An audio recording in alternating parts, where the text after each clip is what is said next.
बोलना जी गोविंद जय जय गोपाल जय जय गोविंद जय जय गोपाल जय जय राधा रमण हरे गोविंद जय जय राम की जय जय लक्ष्मण की जय जय राम की जय जय लक्ष्मण की जय जय दशरथ गोपाल चारों भैया की जय जय गोविंद जय जय गोपाल जय जय राधा रमण हरे गोविंद जय जय गंगा की जय जय यमुना की जय जय गंगा की जय जय यमुना की जय जय सारा साधे तेरा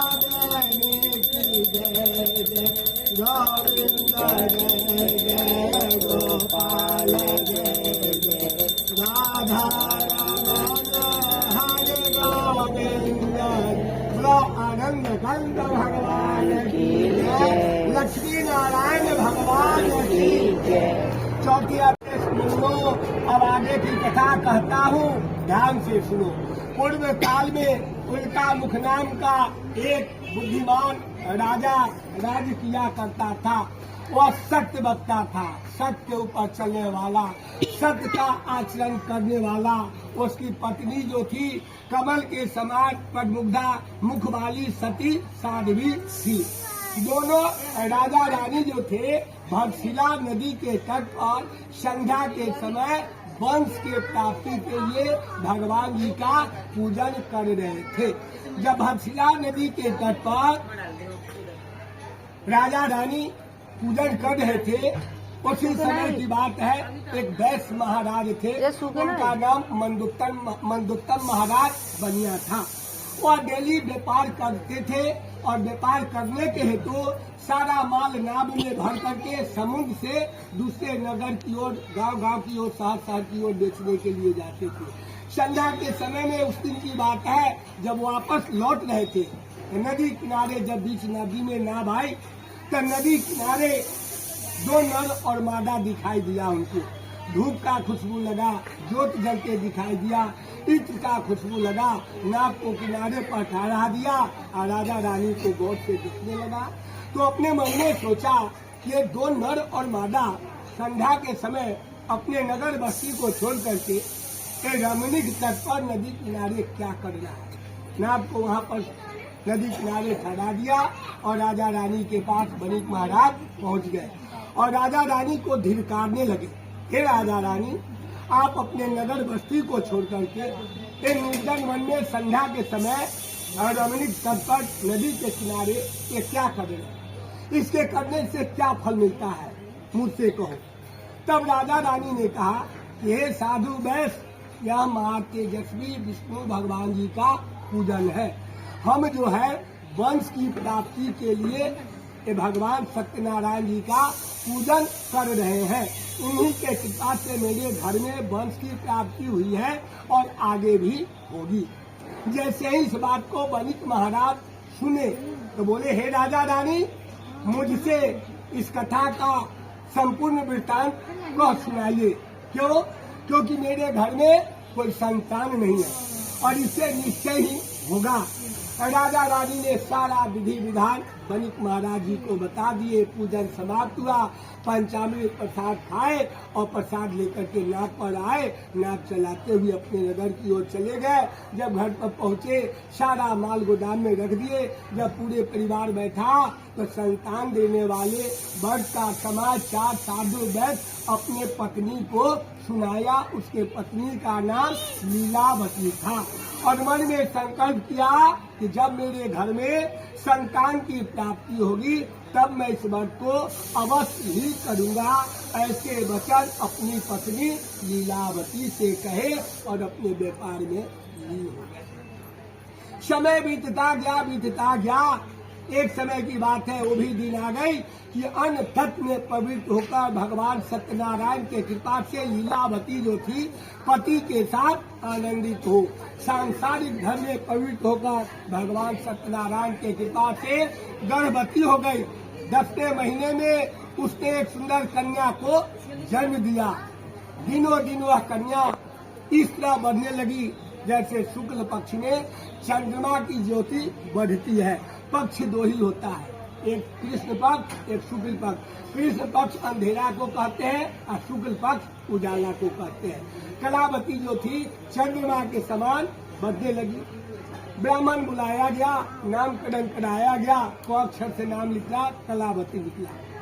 तब लीलावती अपने पति को स्मरण कराया, याद दिलाया, हे नाथ, आपने संकल्प किया था कि जब मेरे घर में संतान की प्राप्ति होगी तब मैं इस व्रत को करूंगा। हे प्रभु, अब आप कब करिएगा व्रत? जब पेट में था तभी न किए, जन्म हुआ तभी न किए, नामकरण कराए तो भी न किए, अब कब इस व्रत को करिएगा?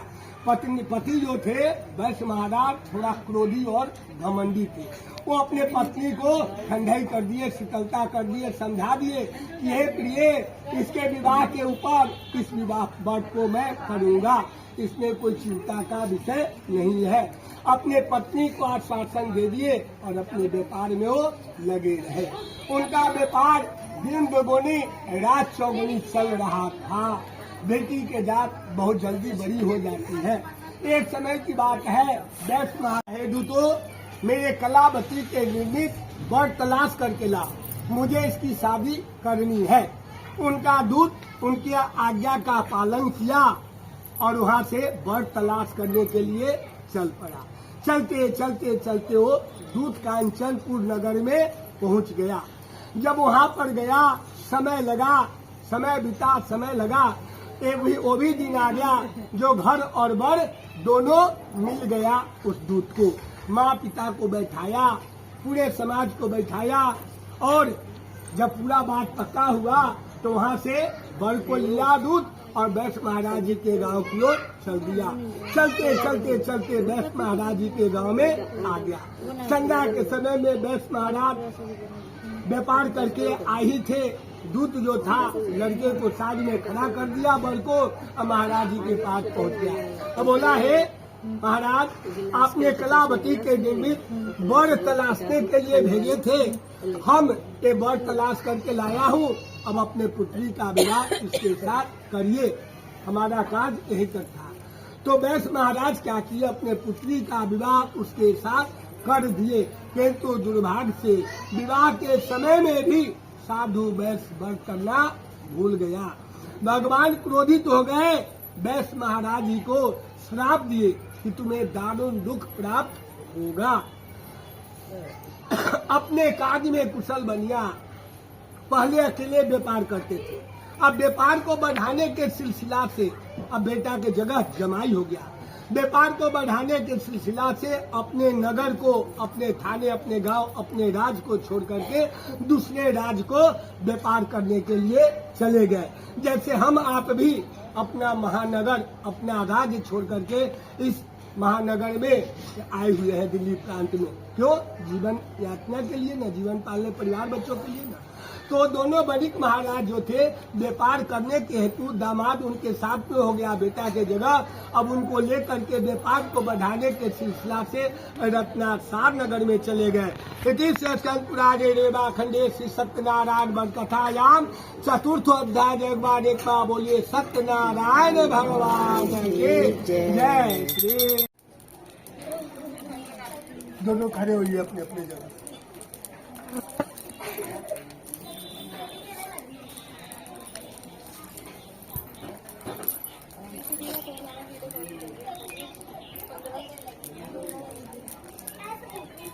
आगे बता 150920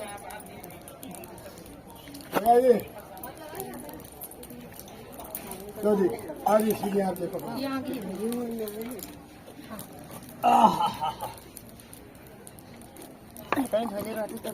तो जी उल्टे हाथ से धागा पकड़ लो। हाथ ऊपर करिए। ओम मूढ़ानं दिवो आरते पृथिव्या वैश्य वांद्रा हेमिडिको सुहवो श्याम सोमाय स्वाहा इदम अग्नि वर्णाभ्यां नमः। बोलो विष्णु भगवान की जय। चम्मच अपने हाथ में ले लो, छोड़ दो इसको, दादा छोड़िए। जय हो। चलिए एक कटोरी अपने पास में है, ये ऐसे धार लगा करके ऊपर तक ले जाइएगा, ठीक है। अच्छा जी,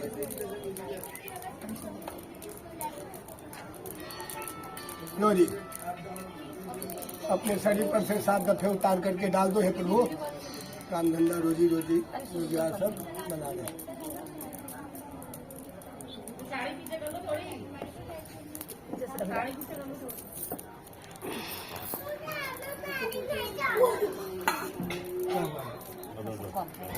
कहाँ कम? नहीं पूरा है, पूरा नहीं अभी जाएगा है। अच्छा, बगाही घाट तक जाएगा अभी। करुणावतारं संसार सारं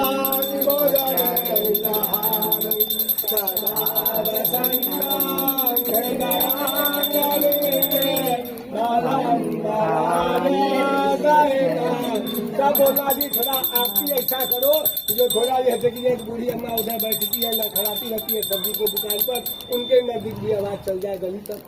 ओम जय कर्पूर सदा वसंतं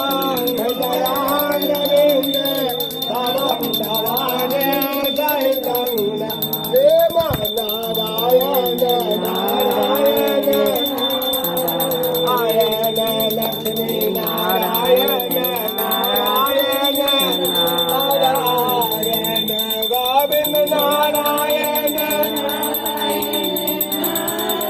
आयन भगवान नारायण नारायण नारायण सत्य नारायण नारायण नारायण लक्ष्मी नारायण नारायण नारायण जय गणेश जय गणेश जय गणेश देवा माता की पार्वती देवाय कदंत दयावंत दारबुदा हरे माता गंधर तो है मोसे सवारे अंधन को आँख देव को नहीं को पाया माधन को बोल धन को माया हार चढ़े भोग चढ़े और चढ़े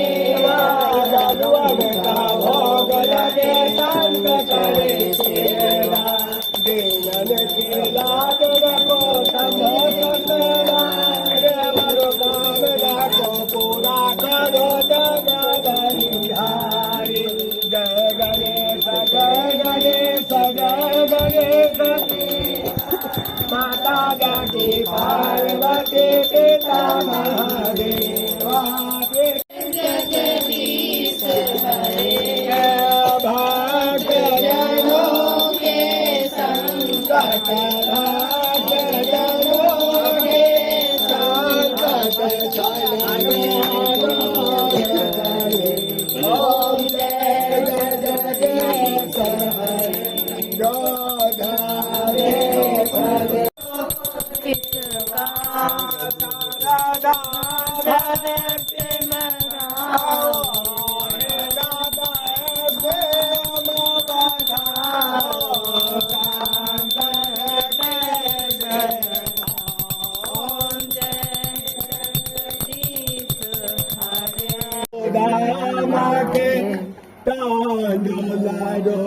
रोची हो से नारायण नारायण नारायण भगवान नारायण नारायण नारायण दौड़ जो धन घाटा मेवा त्यागे सागा में दौड़ शिव नारायण नारायण नारायण सदा नारायण नारायण भगवान नारायण राम नारायण कृष्ण नारायण सत्यनारायण भगवान की जय, लक्ष्मी नारायण भगवान की जय, आनंद नंद भगवान की जय, धाम की जय, मथुरा धाम की जय, लक्ष्मी नारायण भगवान की जय। सत्य